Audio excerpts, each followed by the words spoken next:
સંસારની અંદર દુઃખ તો આવવાના જ, સમસ્યાઓ આવવાની, પરંતુ એ સમસ્યાના સમાધાન માટે 3 સાધન બતાવવામાં આવ્યા છે. એક તો સ્વીકારી લેવું, બીજું બદલી જવું અને ત્રીજું છોડી દેવું. જો તમે સ્વીકારી ન શકો તો બદલી દો, અને જો બદલી ન શકો તો બહેતર છે કે એ ઈશ્વર ઉપર છોડી દો. પરંતુ આપણો એવો અહંકાર છે કે આપણે જ ભૂલ હોય છતાં સામેવાળી વ્યક્તિ છે એને બદલવાની કોશિશ કરતા હોઈએ છીએ.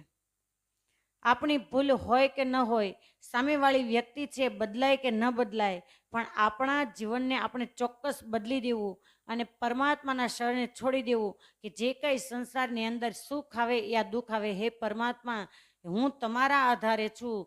આપ જ મારા જીવન પથ પર મારા પગલાંને તમે મંડાવજો અને આપના સુધી હું પહોંચી શકું એવી મારા ઉપર કૃપા કરજો.